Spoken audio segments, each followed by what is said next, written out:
om racediskrimination, det synes jeg er noget forfærdeligt noget. Jeg synes, at mennesker er lige meget hvilken hudfarve de har. Det burde forbydes jo. Det er ikke andet at skulle sige. Racediskrimination, det er en diskrimination, der er værre end alt andet. Hvorfor gør jeg forskel på, om man er gul, blå eller rød? Det er et dumt ting. Altså, vi er alle sammen ens. Jamen, det er, hvad jeg synes om det, synes det gør man ikke. Det er jeg meget modstander af. Det synes jeg ikke er så godt. Jamen altså, det er jo selvfølgelig en forfærdelig ting, men man kan sige, at det er jo noget, der har stået på i årevis, så man kan jo ikke rigtig gøre noget ved det. Ja, det synes jeg ikke særlig godt om. Jeg synes, at alle har ret til at blive behandlet på samme måde. Og det skal ikke komme ind på hudfarve, det skal ikke komme ind på tøjstil eller musiksmag eller noget som helst. Altså, det er en basal rettighed.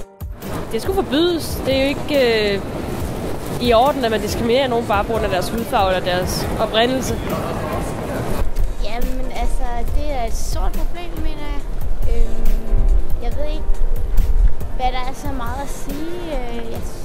Altså, det er et problem, men jeg synes, der er mange andre steder i Danmark, hvor de har større problemer. Det er jeg bestemt ikke for. Jeg synes, at det er noget forfærdeligt. Altså, man skal ikke diskriminere folk, og man skal kunne acceptere folk. Og man skal acceptere folks kultur. Og man skal bare forstå hinanden, og man skal ikke diskriminere hinanden og være racistisk over for hinanden, synes jeg. Det synes jeg er noget værd lort.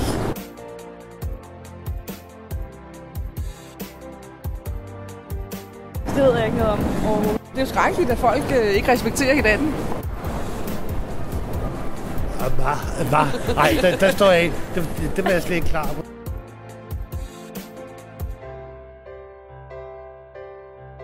Det er amerikanerne.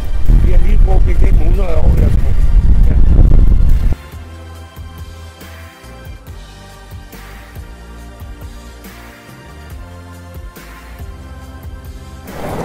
Jamen, jeg tror, det er en god ting. Det er jo mod racisme, og det skaber lidt forskel og lidt nogle fordomme, der bliver brudt.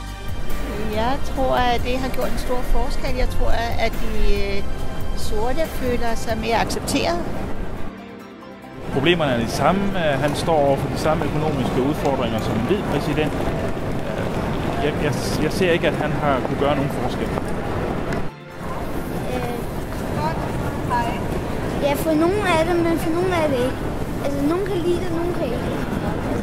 Men jeg synes, det er godt for USA. For han skal kunne kende mange ting fra USA. Så det er meget godt. Altså, jeg tror, det har gjort en stor forskel, da det er den første farvede præsident, der har været. Ellers har det gjort en stor forskel for dem, fordi det, uanset hvad, så er præsidenten på USA stadig bare en dukke for offentligheden og regeringen. Altså, jeg tror egentlig ikke, at det gør så meget en forskel andet end... Jeg ved det helt ærligt ikke, altså. Og udvide amerikanernes billede på, hvad muligheder man har i USA. Jeg skulle finde et kamera.